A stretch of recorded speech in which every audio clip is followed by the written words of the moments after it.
अभी कोई आपके घर पर नजर रख रहा है? मेरे प्यारे बच्चे, यदि आप स्वर्गदूतों में विश्वास करते हैं तो यह वीडियो देखना शुरू करें और इसे पूरा देखें। एंजल का कहना है कि अभी कोई आपके घर पर नजर रख रहा है। कारण भयावह है, लेकिन उस तरह नहीं जैसा आप सोच रहे हैं। आप शायद यह मानते हो कि यह भौतिक जगत में आपकी सुरक्षा के बारे में है, लेकिन जो आप अभी तक नहीं देख पाए हैं वह अदृश्य जगत में घटित हो रहा है। आप जो महसूस कर रहे हैं वह व्यामोह नहीं है। आप जो महसूस कर रहे हैं वह कोई झूठा खतरा नहीं है। यह वह क्षण है जब आध्यात्मिकता का सांसारिकता से मिलन होता है। और मैं, तुम्हारा परमेश्वर यहोवा, पर्दा हटा रहा हूं ताकि तुम समझ सको कि तुम किस समय में रह रहे हो। कोई है जो तुम पर अपनी नजरें गड़ाए हुए हैं, इसलिए नहीं कि वह तुम्हारी प्रशंसा करता है, बल्कि इसलिए कि वह उस प्रकाश के बारे में उत्सुक है जिसे वह समझा नहीं सकता। आपकी उपस्थिति ने उनके अंधकार को भंग कर दिया है। आपकी शांति ने उनकी अराजकता को खत्म कर दिया है। आपकी स्थिरता, आपकी अडिग शांति, दूसरों को जिस बात से घबराहट होती है उसके सामने आपकी स्थिरता ने उन्हें संदिग्ध बना दिया है। वे चक्कर लगाते रहे हैं, देखते रहे हैं, कानाफूसी करते रहे हैं, आश्चर्य करते रहे हैं कि आप जैसा व्यक्ति ऐसे अस्पष्ट अनुग्रह के साथ कैसे रह सकता है। लेकिन मैं इससे आश्चर्यचकित नहीं हूं। मैंने तुमसे पहले ही कहा था कि मैं तुम्हें एक पहाड़ी पर बसा शहर की तरह बनाऊंगा जिसे छिपाया नहीं जा सकेगा। और अब आप यहां हैं, रात में चमकते हुए, उन आंखों द्वारा देखे जा रहे हैं जो यह नहीं समझती कि आप क्या लेकर जा रहे हैं। इस समय कोई आपके घर पर नजर रख रहा है और इसका कारण उसके लिए भयावह है।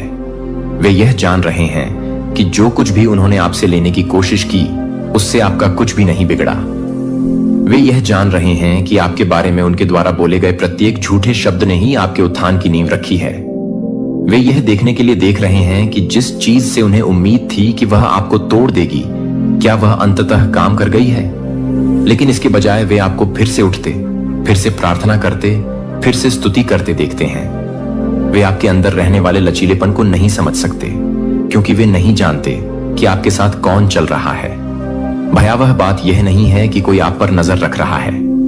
भयावह बात यह है कि उन्हें यह एहसास हो रहा है कि जो मैंने कवर किया है उसे वे छू भी नहीं सकते। उन्हें एहसास हो रहा है कि उन्होंने एक व्यक्ति से लड़ने की कोशिश की थी, लेकिन वास्तव में वे किसी शाश्वत चीज से मुकाबला कर रहे थे। उन्होंने तुम्हें लड़खड़ाते हुए देखा, परंतु उन्होंने उन स्वर्गदूतों को नहीं देखा जिन्होंने तुम्हें पकड़ लिया। उन्होंने तुम्हें रोते हुए देखा, लेकिन उन्होंने कभी मेरी आवाज को आधी रात को तुम्हारी आत्मा से वादे करते हुए नहीं सुना। उन्होंने तुम्हें अकेले चलते देखा, लेकिन उन्होंने मुझे तुम्हारे साथ चलते नहीं देखा। मैं अब किसी को बेनकाब कर रहा हूं। कोई ऐसा व्यक्ति जो सोचता था कि वह अदृश्य है। कोई ऐसा व्यक्ति जो सोचता था कि उसके इरादे कभी उजागर नहीं होंगे। अंततः मैं उस व्यक्ति को उजागर कर रहा हूं जो आपके चेहरे पर मुस्कुराता था, लेकिन बंद दरवाजों के पीछे आपके कदमों का अध्ययन करता था। मैं उस व्यक्ति को उजागर कर रहा हूं जो पड़ोसी, मित्र, राहगीर होने का नाटक करते हुए बाहर खड़ा था, जबकि वास्तव में वे किसी काम से आए थे और उन्हें किसी अंधकारमय चीज द्वारा निरीक्षण करने तथा जो कुछ उन्होंने देखा उसकी रिपोर्ट करने के लिए भेजा गया था। लेकिन उन्हें यह उम्मीद नहीं थी कि मेरी महिमा आपके घर पर मंडराती रहेगी। उन्हें आपकी दीवारों में, आपके कमरों में, आपके वातावरण में मेरी उपस्थिति महसूस होने की उम्मीद नहीं थी। उन्हें आपकी कमजोरियां ढूंढने, आपके जीवन में दरारें ढूंढने के लिए भेजा गया था। लेकिन उन्होंने जो पाया वह अडिग शक्ति थी। उन्होंने पाया कि आप सिर्फ एक व्यक्ति नहीं हैं, आप एक अभयारण्य हैं। आप एक चलती फिरती गवाही हैं। तुम मेरी आत्मा का निवास स्थान हो, और जिसे मैंने पवित्र किया है उसे कोई भी षड्यंत्र छू नहीं सकता। आप पूछ रहे हैं कि आपको ऐसा क्यों लग रहा है कि कोई आपको देख रहा है, आपका आराम क्यों बाधित हो रहा है, आप खिड़की से बाहर क्यों देखते हैं और ठंड क्यों महसूस करते हैं जबकि वहां कोई नहीं है। ऐसा इसीलिए है क्योंकि आपकी आत्मा वह समझ रही है जिसे आपकी आंखें नहीं देख सकती। मैंने वह संवेदनशीलता आप में डाल दी है। मैंने एक कारण से आपकी जागरूकता बढ़ाई है। मैंने आपकी आत्मा को झकझोरा ताकि आप गहराई से प्रार्थना करें, आगे दबाव डालें और तब भी भरोसा करें जब तर्क कहता हो कि कुछ भी गलत नहीं है। कोई ऐसा है जो आपको देखना बंद नहीं कर सकता। इसलिए नहीं कि वे आपसे प्यार करते हैं, बल्कि इसलिए कि वे इस बात से डरते हैं कि आप क्या बन रहे हैं। उन्होंने आपको टूटी हुई हालत में देखा और मान लिया कि आपकी कहानी यहीं खत्म हो जाएगी। लेकिन अब वे आपकी रोशनी को वापस लौटते हुए देख रहे हैं। वे चुपचाप आपको ठीक होते हुए देख रहे हैं। वे आपको फिर से हंसते हुए देख रहे हैं, बावजूद इसके कि आपकी आत्मा को नष्ट करने वाली हर चीज आई थी। वे देख रहे हैं कि आपके जीवन में आनंद का तेल पुनः प्रवाहित होना शुरू हो गया है, और वे यह नहीं समझते कि आपने जो किया उससे आप कैसे बच गए। लेकिन मैं समझता हूं, क्योंकि मैं हर तूफान में तुम्हारे साथ था। मैं तब तुम्हारे साथ था जब तुम्हारे पास देने के लिए कुछ भी नहीं बचा था। जब वे चले गए तो मैं तुम्हारे साथ था। जब उन्होंने झूठ बोला तो मैं आपके साथ था। मैं तुम्हारे साथ था जब रातें लंबी होती थीं और नींद नहीं आती थी। और अब मैं इस नई घड़ी में, न्याय की घड़ी में आपके साथ हूं। जो आंखें आपको देख रही हैं, वे कुछ ऐसा देखेंगी जिसकी उन्होंने कभी उम्मीद नहीं की थी। वे आपके घर को एक किले में बदलते देखेंगे। वे देखेंगे कि तुम्हारा नाम आत्मा में भारी हो गया है। वे आपके हाथों को आराधना में ऊपर उठते हुए और आपके पैरों को स्थिरता के ऐसे स्थान पर मजबूती से खड़े हुए देखेंगे जिसके बारे में उन्होंने कभी सोचा भी नहीं होगा कि आप वहां तक पहुंच पाएंगे। वे आपके जीवन में सूखे के बाद बारिश की तरह चमत्कार देखेंगे। वे उन प्रार्थनाओं का उत्तर पाएंगे जिनके बारे में उन्हें पता भी नहीं था कि आपने प्रार्थना की थी। और जब वे देखेंगे तो मैं वही करूंगा जो केवल मैं ही कर सकता हूं। मैं तुम्हारी कहानी को एक संकेत और आश्चर्य में बदल दूंगा। मैं तुम्हारे शत्रुओं को भी तुम्हारा परिवर्तन दिखाऊंगा। मैं उन लोगों को जो तुम्हें श्राप देना चाहते थे, तुम्हारे आशीर्वाद के कारण भयभीत कर दूंगा। मैं उन देखने वालों को अपनी शक्ति का साक्षी बनाऊंगा। आपको देख रहे व्यक्ति को लगा कि उसके पास शक्ति है। उन्होंने सोचा था कि उनकी उपस्थिति से लोग डर जाएंगे, लेकिन इसके बजाय वे ही डरने लगे। वे ही हैं जो यह महसूस कर रहे हैं कि वे पवित्र भूमि पर हैं।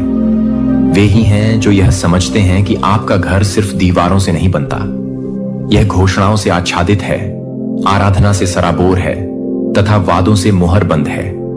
मैं हर कमरे से होकर गुजरा हूं। मैंने हर दरवाजे पर निशान लगा दिया है। मैं खिड़कियों पर खड़ा हूं और तुम्हारे घर के ऊपर घोषणा करता हूं, तुम्हें कोई नुकसान नहीं होगा। जो तुम्हें देख रहा है उससे मत डरो। जो घेरे हैं उनसे परेशान मत हो। वह इसलिए देखता है क्योंकि उसे आभास हो जाता है कि क्या होने वाला है। वह हवा में बदलाव को सूंघ सकता है। वह उस महिमा को महसूस कर सकता है जो टूटने वाली है। वह तुम्हारी दिशा में स्वर्ग की आवाज सुन सकता है। तुम्हारा उत्थान निकट है और इसीलिए तुम्हारा युद्ध तीव्र रहा है। इसीलिए आंखें बढ़ गई हैं। लेकिन आंखें परिणाम नहीं बदलती हैं। राय भाग्य नहीं बदलती। निगरानी संप्रभुता को नहीं रोक सकती। मैंने जो आदेश दिया है मैं उसे पूरा करूंगा। अंत में मैं तुम्हारे जीवन में जो छिपा है उसे उजागर कर रहा हूं। और मैं सिर्फ लोगों को उजागर नहीं कर रहा हूं, मैं पैटर्न को उजागर कर रहा हूं। मैं अस्वस्थ चक्रों को उजागर कर रहा हूं जो बहुत लंबे समय से मौन में घूम रहे हैं। मैं उन झूठों को उजागर कर रहा हूं जिन पर तुमने अपने मूल्य के बारे में विश्वास किया। मैं तर्क के रूप में छिपे डर को उजागर कर रहा हूं। मैं उन संबंधों को उजागर कर रहा हूं जो सही लगते थे लेकिन कभी धन्य नहीं हुए। मैं पीढ़ियों से चली आ रही भावनात्मक जंजीरों को उजागर कर रहा हूं जिनके बारे में तुम्हें पता भी नहीं था आप ले जा रहे थे। और जैसे जैसे मैं उजागर करूंगा मैं ठीक हो जाऊंगा। जैसे ही मैं खोलूंगा मैं हर चोट पर तेल डालूंगा। जैसा मैं प्रकट करूंगा वैसा ही मैं पुनर्स्थापित करूंगा। आप पर नजर रखने का उद्देश्य यह नहीं है कि आपको नुकसान पहुंचाया जाए। आप पर नजर रखी जा रही है क्योंकि स्वर्ग आपकी सफलता पर नजर रख रहा है। देखने वाले जल्द ही अवाक हो जाएंगे क्योंकि मैं तुम्हारे जीवन में जो करने जा रहा हूं वह सूक्ष्म नहीं होगा, यह छोटा नहीं होगा, यह एक दिव्य विस्फोट होगा। अचानक, जोरदार, निर्विवाद। और जिन लोगों को लगता था कि वे आपकी कहानी समझ गए हैं, उन्हें एहसास होगा कि उन्होंने केवल परिचय ही देखा था। आपके घर को स्वर्गदूतों को सौंपा गया है। आपके दरवाजे पर कृपा का चिन्ह लगा है। आपका परिवार उन आवाजों से मध्यस्थता से आच्छादित हो गया है जिनके बारे में आपको पता नहीं था कि वे आपके लिए प्रार्थना कर रही हैं। अब आपके घर में शांति आ रही है। ऐसी शांति जो आपने कभी महसूस नहीं की होगी। अस्थायी राहत नहीं, बल्कि स्थायी शांति, एक अलौकिक शांति जिसे देखने वाले भी भंग नहीं कर सकते। आप इसे अपनी आत्मा में महसूस करते रहे हैं। आपकी आत्मा में बेचैनी, एक ऐसी बेचैनी जिसे आप समझा नहीं सकते, ऐसा एहसास कि कुछ गड़बड़ है। वह कुछ आपकी शांति के ठीक बाहर छिपा हुआ है। आपने ताले की 2 बार जांच की है। आपने सामान्य से अधिक बार अपने कंधे के पीछे देखा है, और फिर भी आप यह नहीं बता सकते कि आधी रात को आपकी सांस क्यों रुक जाती है। आपको लगता है कि यह सिर्फ आपकी कल्पना है, लेकिन मैं प्रभु तुमसे कहता हूं कि यह तुम्हारी कल्पना नहीं है। आप किसी वास्तविक बात को समझ रहे हैं। आपको यह बात स्वयं ही पता लगाने के लिए नहीं कहा गया था। जो भावना आपको है वही मैं हूं। मैंने तुम्हारी आत्मा से फुसफुसाकर कहा ताकि तुम प्रार्थना करना शुरू कर सको।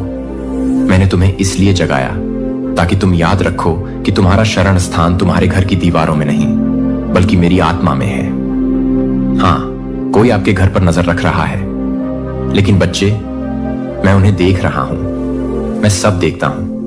मेरी दृष्टि से कुछ भी नहीं बचता। मैं नहीं सोता, मैं आराम नहीं करता। मेरी नजर हमेशा तुम पर रहती है। जबकि अन्य लोग गोपनीयता से देखते हैं, मैं संप्रभुता से देखता हूं। मुझसे कोई योजना छिपी नहीं है। इसमें कोई भी मकसद इतना गहरा नहीं है कि मैं उसे उजागर कर सकूं। मैंने तुम्हें उस उपस्थिति का एहसास कराया, डर पैदा करने के लिए नहीं, बल्कि तुम्हें आत्मा में जागृत करने के लिए। जो चीज तुम्हें डराने के लिए बनाई गई थी, वही तुम्हें मेरे करीब ले जाएगी। क्योंकि जब तुम अपना मुख मेरी ओर घुमाते हो और मेरा नाम पुकारते हो, तो सारा आकाश हिलने लगता है। मैं अपने बच्चों को रात में अकेला नहीं छोड़ता। इस उपस्थिति को छिपाने की कोशिश की गई है। यह चुपचाप चला गया है। इसने घुलने मिलने की कोशिश की है, लेकिन मैं आपको बता दूं, इसका पर्दा अब उठने वाला है। अंततः परमेश्वर वह उजागर कर रहा है जिसे आपको अकेले नहीं उठाना था। अंततः आपके घर पर नजर रखने वाला व्यक्ति सामने आ जाएगा। कारण भयावह है, हां, लेकिन मेरा हाथ बड़ा है। आपने सोचा होगा कि क्या यह आध्यात्मिक मामला है? आप ठीक कह रहे थे। यह सिर्फ भौतिक स्थान की बात नहीं है। यह उस बारे में है जो मैंने तुम्हारे अंदर रखा है। आपके जीवन में ऐसा प्रकाश है जिसे अन्य लोग बर्दाश्त नहीं कर सकते। आपके घर में शांति है, लेकिन वे समझ नहीं पाते। आपके परिवार के चारों ओर एक दैवीय सुरक्षा है जिसे वे हिलाना चाहते हैं, परंतु वे सफल नहीं होंगे, क्योंकि मैं यहोवा ने अपने स्वर्गदूतों को तुम्हारे घर पर नियुक्त कर दिया है। मैंने तुम्हारी आत्मा के द्वार पर सदियां तैनात कर दी हैं। यहां तक कि जब आप सोते हैं तब भी मैं नहीं सोता। जब तुम डरते हो तब भी मैं अविचल रहता हूं। महादूत माइकल को पहले ही भेज दिया गया है। वह आपके घर के सामने खड़ा है, धार्मिकता की तलवार खींची हुई, आग और पवित्रता में लिपटा हुआ। आप उसे देख नहीं सकते, लेकिन वह वहां है। वह छाया जिसे तुमने कुछ बुरा समझा था, वह आपके और आपके बीच में खड़ा था, जिसका मतलब डर पैदा करना था। अंधेरे में फुसफुसाई गई हर योजना अब मेरे हाथों में सौंप दी गई है, और मैं इसे नष्ट कर रहा हूं। उन्होंने तुम पर इसलिए नजर नहीं रखी कि तुमने क्या गलत किया है, बल्कि इसलिए कि मैंने तुम्हारे जीवन पर क्या थोपा है। उन्हें आभास होता है कि कुछ आने वाला है, एक सफलता, एक उन्नति, एक आशीर्वाद जो प्रकट होने के कगार पर है। उन्होंने आपका नाम वहां देखा है जहां उन्हें इसकी उम्मीद नहीं थी। उन्होंने बंद दरवाजों के पीछे आपके बारे में हो रही बातचीत सुनी है, और ईर्ष्या धुएं की तरह उठने लगी है। परंतु मैं तुमसे कहता हूं कि जो कुछ मैंने पवित्र ठहराया है, उसे ईर्ष्या की कोई आग भस्म न करेगी। यदि आप दान देना चाहते हैं या अपनी सराहना दिखाना चाहते हैं, तो आप $100 तक का सुपर थैंक्स दे सकते हैं। जो आपको देख रहा है वह यह दिखावा कर सकता है कि वह हानि रहित है। वे सार्वजनिक रूप से मुस्कुरा सकते हैं। हो सकता है कि उन्होंने एक बार आपको मित्र भी कहा हो, लेकिन कुछ बदल गया। जब उन्होंने देखा कि मैं तुम्हारे साथ क्या कर रहा हूं, तो उनके दिल में कुछ बदलाव आया। उनकी आत्मा आक्रोश को छिपा नहीं सकी, भले ही उनके शब्दों ने ऐसा करने की कोशिश की। लेकिन आप अंधे नहीं हैं। मैं आपसे बात कर रहा था। मैं आपकी आत्मा को झकझोर रहा हूं। तुम्हें पता चल गया है कि यह कौन है। आपने इसका सपना देखा है। आपने इसे खारिज कर दिया है। आपने स्वयं को यह समझाने का प्रयास किया है कि आप बहुत अधिक संवेदनशील हो रहे हैं, परंतु अब मैं तुमसे कहता हूं कि जो मैं तुम्हें दिखा रहा हूं उसे टाल मत दो। मैं बिना उद्देश्य के कुछ भी प्रकट नहीं करता। इसका उद्देश्य आपकी शांति को नष्ट करना नहीं है, यह आपके विश्वास को पुनः निर्देशित करने के लिए है। वे शायद देख रहे होंगे, लेकिन मैं तो देख रहा हूं। वे बाहर खड़े हो सकते हैं, लेकिन मैं भीतर रहता हूं। वे योजना बना सकते हैं, लेकिन मैं आदेश देता हूं। अब मुझ पर विश्वास करो, मुझ पर पहले से भी अधिक विश्वास करो। प्रार्थना करना शुरू करें, डर के कारण नहीं, बल्कि इस विश्वास के साथ कि मैं पहले से ही काम पर लगा हुआ हूं। आप मुझे आगे बढ़ने के लिए मनाने के लिए प्रार्थना नहीं कर रहे हैं। मैं पहले ही स्थानांतरित हो चुका हूं। आप स्वयं को घटित हो रहे चमत्कार के साथ जोड़ने के लिए प्रार्थना कर रहे हैं। अब आपकी प्रार्थनाएं घोषणाएं हैं। अब आपके शब्दों में आग है। मेरा नाम बोलो और देखो कि चीजें कैसे बदलने लगती हैं। तुम केवल एक झलक देखते हो, लेकिन मैं सब कुछ देखता हूं। आपके आसपास एक आत्मा है जो आपके घर के वातावरण को प्रभावित करने की कोशिश कर रही है।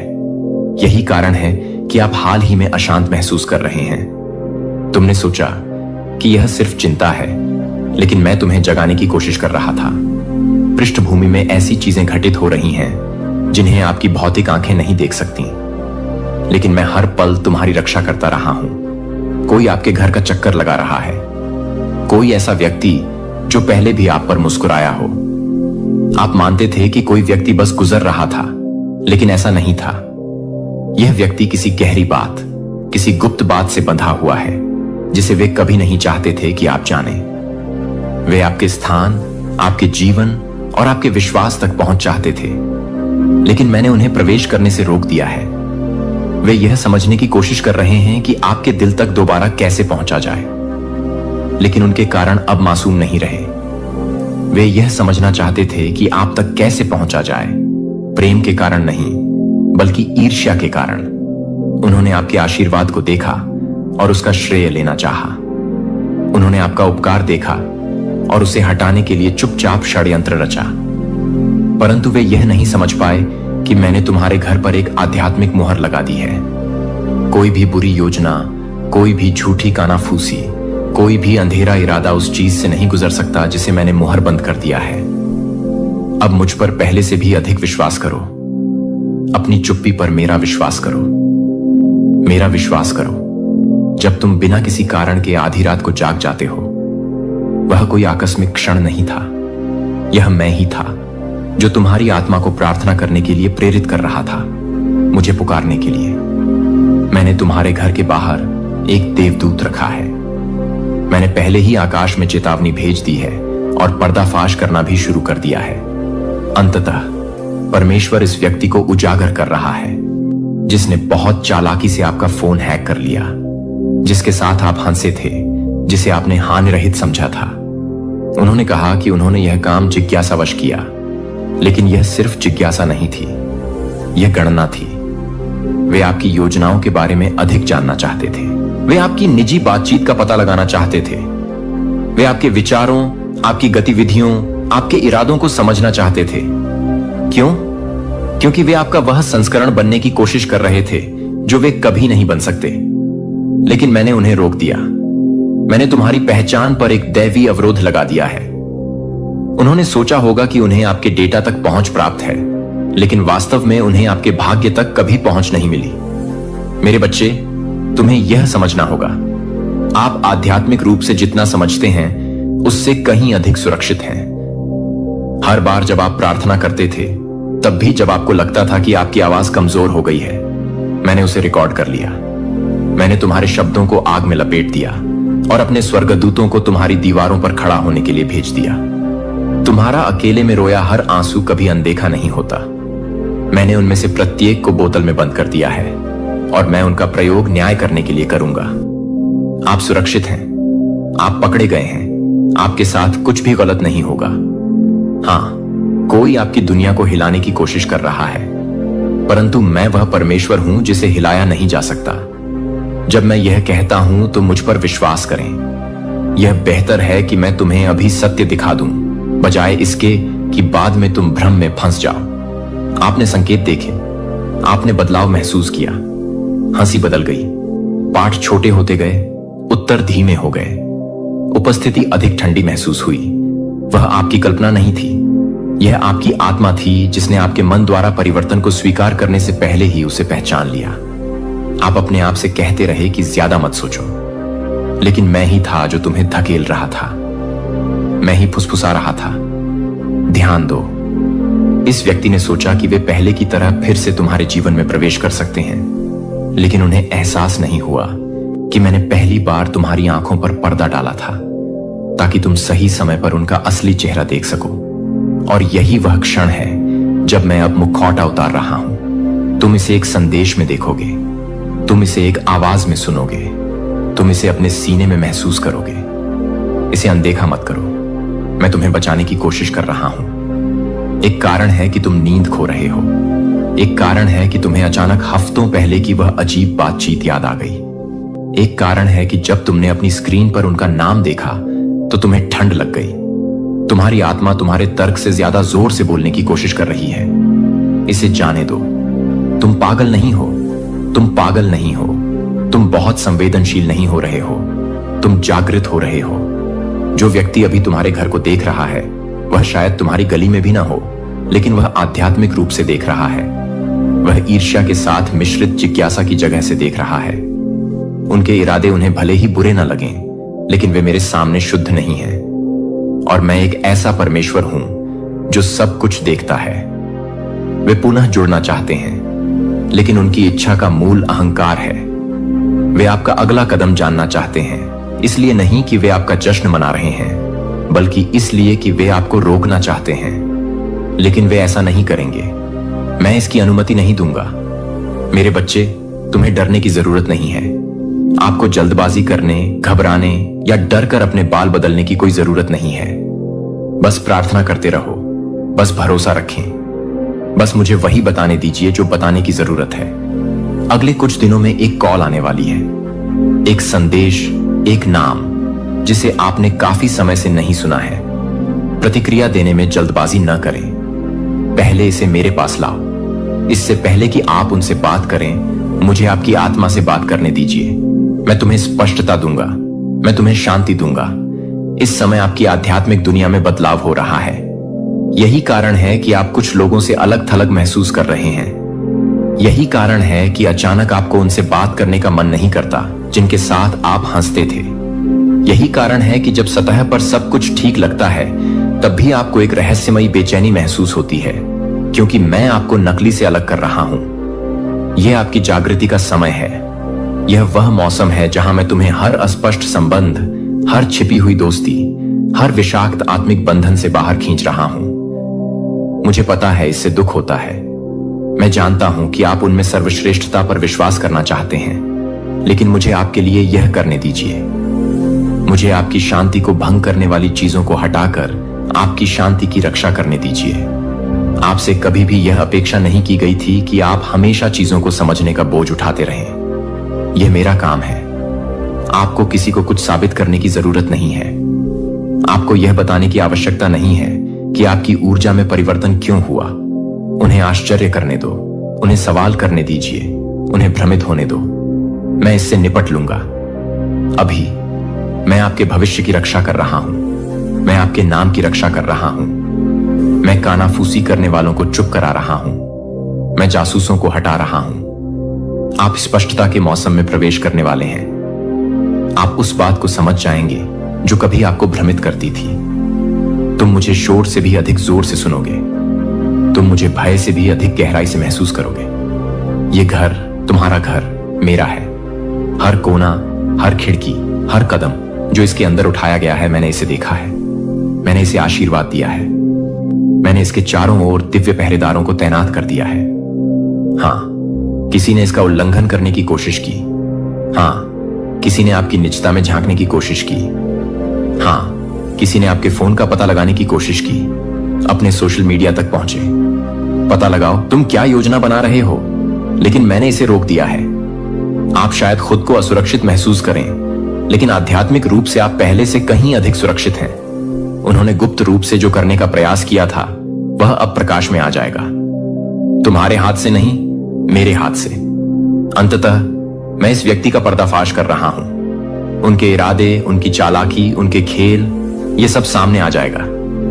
आपको बहस नहीं करनी पड़ेगी, तुम्हें याचना नहीं करनी पड़ेगी। मैं समय आने पर सब कुछ आगे लाऊंगा।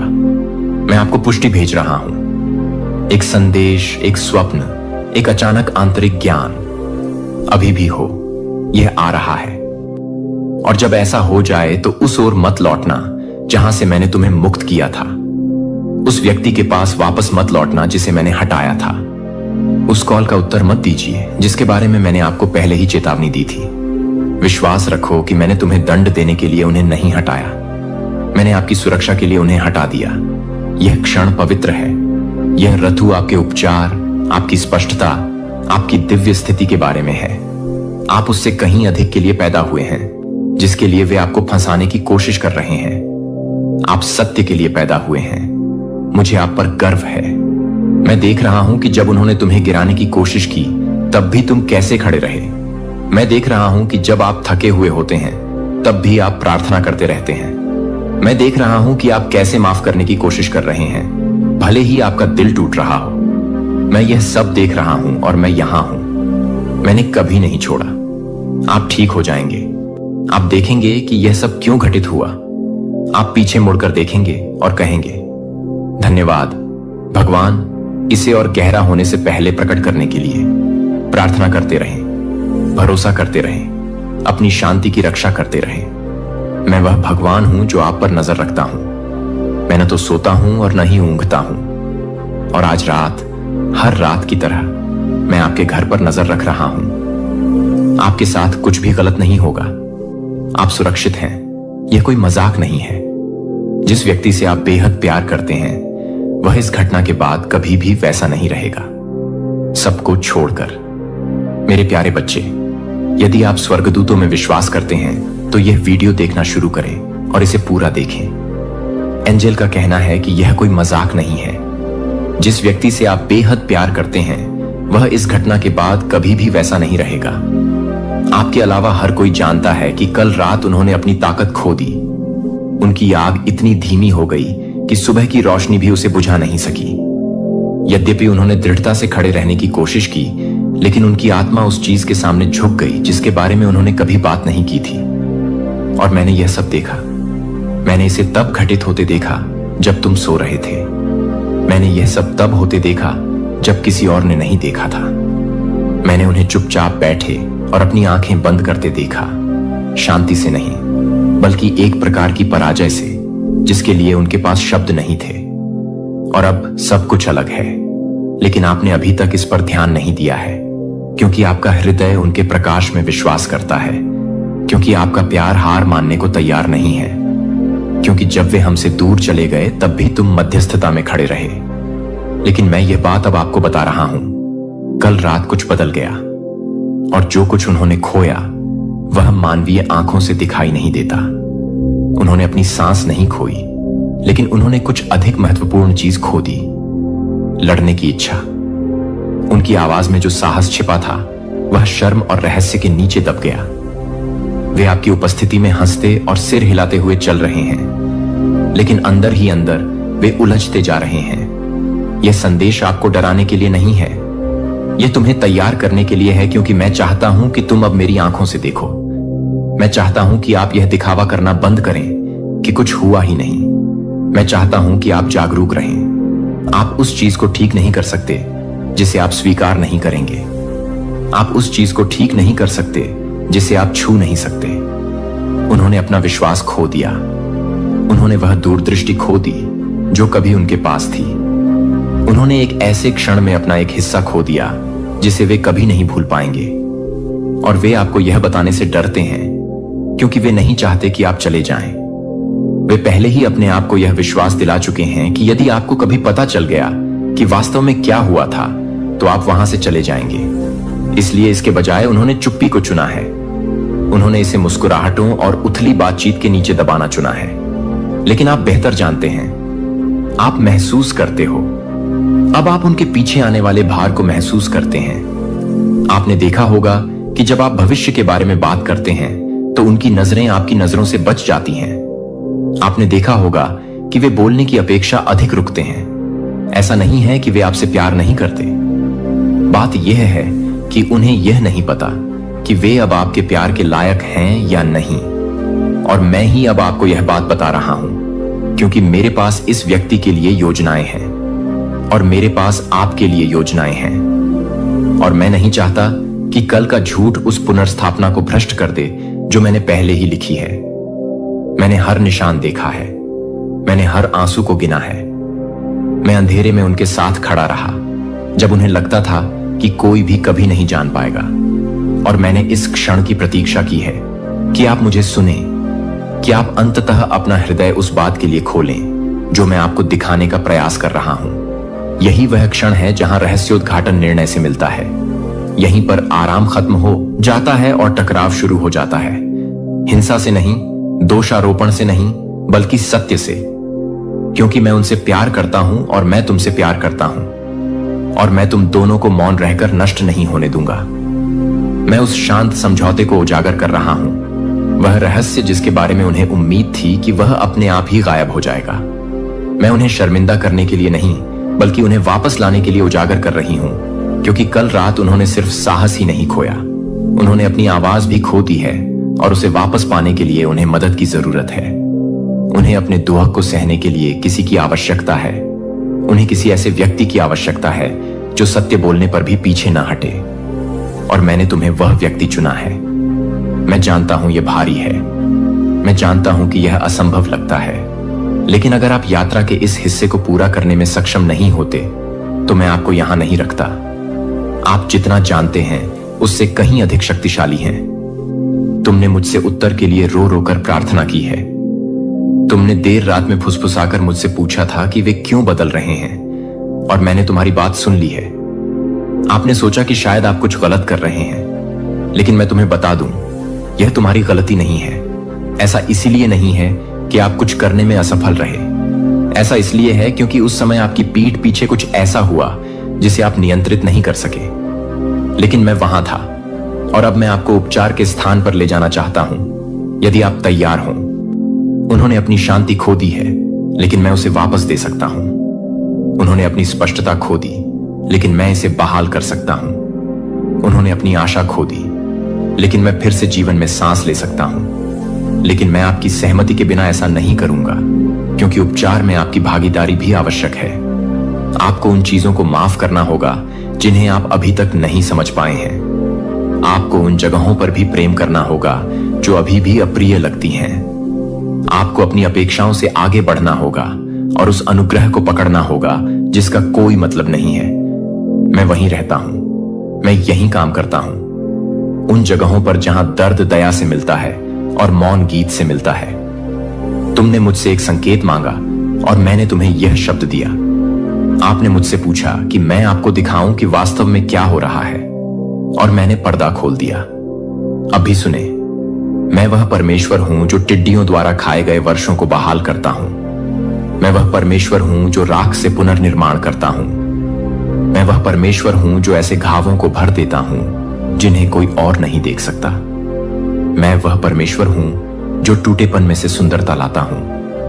मैं आघात से भयभीत नहीं हूं, मैं उलझन से भ्रमित नहीं हूं। मुझे पता है क्या हुआ, और मैं जानता हूं कि इसे कैसे भुनाया जाए। लेकिन अब तुम्हें करीब आना होगा। आपको अनुमान लगाना बंद करना होगा। तुम्हें पूछना चाहिए। आपको शांत स्थान पर बैठना चाहिए और सुनना चाहिए, भले ही आपको तकलीफ हो। जब आप यह पढ़ रहे हैं तो मैं उनका दिल नरम कर रहा हूं। मैं उनमें बोलने की इच्छा जगा रहा हूं। वे आपको बताना चाहते हैं। वे डरते हैं, लेकिन वे ऐसा करना चाहते हैं। और आपकी प्रतिक्रिया हर चीज को आकार देगी। यदि आप प्रेम से सुनेंगे तो वे ठीक होने लगेंगे। यदि आप बिना किसी निर्णय के उन तक पहुंचेंगे तो वे पुनः विश्वास करने लगेंगे। लेकिन अगर आप मुंह फेर लेंगे तो मौन पहले से भी अधिक प्रबल होकर लौटेगा। इसीलिए मैं तुम्हें यहां लाया हूं। इसीलिए आपको यह भार महसूस होता है। यह सिर्फ भावना नहीं है, यह एक दैवी कार्य है। आपको इस क्षण के लिए चुना गया था। इस आत्मा पर भरोसा किया गया था, और मैं आपके साथ चल रहा हूं। उन्होंने अपनी ताकत खो दी, सिर्फ शरीर का नहीं बल्कि आत्मा का भी। जब आप सो रहे थे तो उनके अंदर से कुछ चीज खिसक गई। जब आप उपचार का सपना देखते थे और प्रेम की वापसी पर विश्वास करते थे, तब वे अंधेरे में भटकते रहे और उन स्थानों पर गिरते रहे जहां उनका मन पहुंचने को तैयार नहीं था। परंतु हे प्रियतम, तुम सुरक्षित थे। आप पवित्र उपस्थिति से घिरे हुए थे। स्वर्गदूतों की फुसफुसाहट आपकी सांस और आपकी आशा की रक्षा कर रही थी। आपने आज उनकी चुप्पी पर ध्यान दिया होगा, या फिर यह देखा होगा कि उनकी आंखें आपकी ओर देखने के बजाय आपकी ओर देख रही थीं। यह कोई भ्रम की स्थिति नहीं थी, वह थकान नहीं थी। यहीं से शून्यता का निर्माण शुरू हुआ।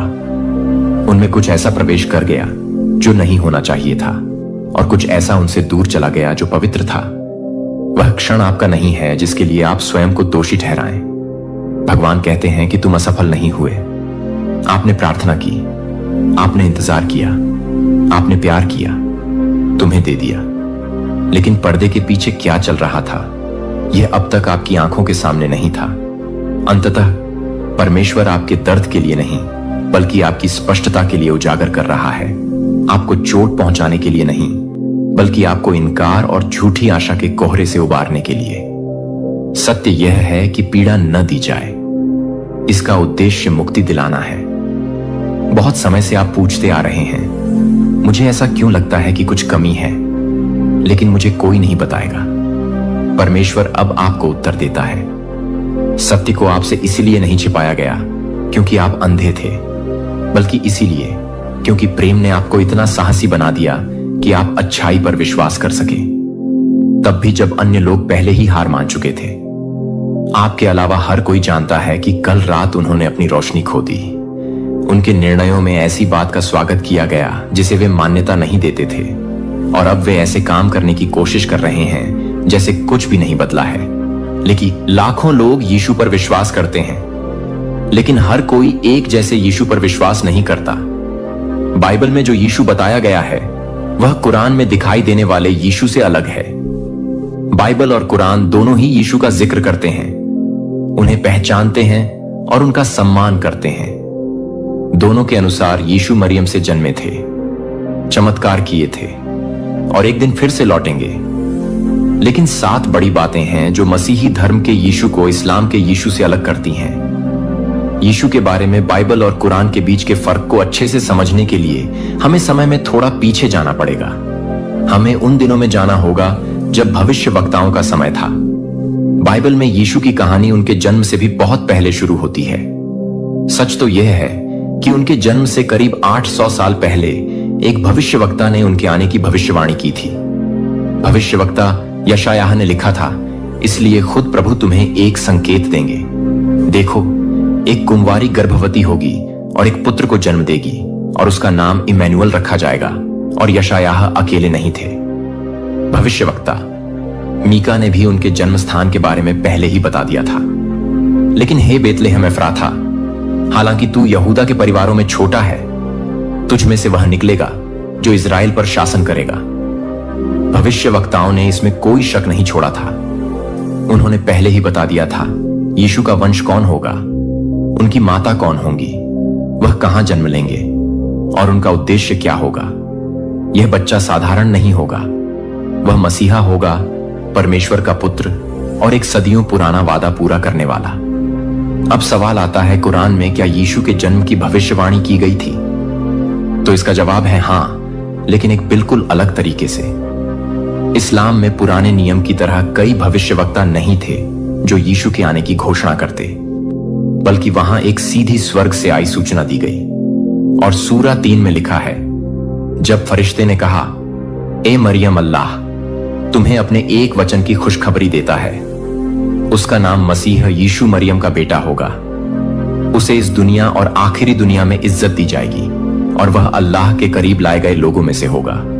यहां यीशु को मसीह कहा गया है, लेकिन ईश्वर का अवतार नहीं। कुरान में मसीह का मतलब है अभिषिक्त या चुना हुआ, लेकिन जैसा कि मसीही धर्म में होता है वैसा दिव्य नहीं। इस्लाम में यीशु को पहले की भविष्यवाणियों की पूर्ति के रूप में नहीं देखा जाता, क्योंकि इस्लाम में अंतिम और सच्चे भविष्यवक्ता मोहम्मद को माना जाता है। जहां बाइबल में सारी भविष्यवाणियां सीधी यीशु की ओर इशारा करती हैं, वहीं कुरान में सारे नबी अल्लाह की एकता की तरफ रास्ता दिखाते हैं और यीशु उनमें से बस एक है, आखिरी मंजिल नहीं। लेकिन दोनों ग्रंथ एक बात पर एक साथ आते हैं। यीशु के जन्म की घोषणा लुका 1 में हम पढ़ते हैं कि एंजेल गैब्रियल नासरत में एक कुंवारी लड़की मरियम के पास आया।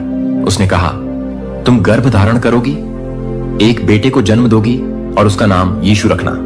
वह महान होगा और परम प्रधान का पुत्र कहलाएगा। मसीही विश्वास में यह पल सिर्फ एक नए जीवन की घोषणा नहीं था, बल्कि एक अनंत योजना का खुलासा था कि खुद परमेश्वर इंसान बनेगा। यह बच्चा उद्धार करता होगा, परमेश्वर का पुत्र। कुरान के सूर 19 में लिखा है, और किताब में मरियम का जिक्र करो, जब वह अपने परिवार से दूर पूर्व की तरफ चली गई थी, वह उनसे पर्दे के पीछे छुप गई थी। फिर हमने अपनी रूह को उसके पास भेजा, जो एक पूरी तरह से बना हुआ आदमी बनकर उसके सामने आया। मरियम डर गई और बोली, मैं तुमसे रहम करने वाले अल्लाह की पनाह मांगती हूं। अगर तुम अल्लाह से डरते हो, तब फरिश्ता उसे दिलासा देता है और कहता है, मैं बस तुम्हारे रब का एक दूत हूं, ताकि तुम्हें एक पाक और पवित्र पुत्र दिया जा सके। कुरान में स्वर्ग से आए संदेशवाहक का नाम जिब्रील है और महिला है मरियम, एक कुंवारी। लेकिन उनके मतलब में बड़ा फर्क है। बाइबल में यह बच्चा परम प्रधान का पुत्र होगा, जबकि कुरान में वह परमेश्वर का एक शुद्ध और आज्ञाकारी सेवक होगा, लेकिन ईश्वर नहीं। मुसलमानों के लिए यीशु, जिन्हें अरबी में ईसा कहा जाता है, एक अद्भुत जन्म थे, लेकिन वे परमेश्वर के पुत्र नहीं थे। वे एक नबी थे, एक चुने हुए इंसान। लेकिन मसीही विश्वास में इस घोषणा का मतलब सिर्फ एक जन्म नहीं था। यह उस पल को दिखाता है जब परमेश्वर खुद इंसान के रूप में आया। तो चलिए जानते हैं बाइबल और कुरान में यीशु के जन्म को कैसे बताया गया है। बाइबल में यीशु का जन्म एक अंधेरी रात को बेतलहम में हुआ। मरियम, जो लंबी सफर से थकी हुई थी, बड़े ही साधारण और नम्र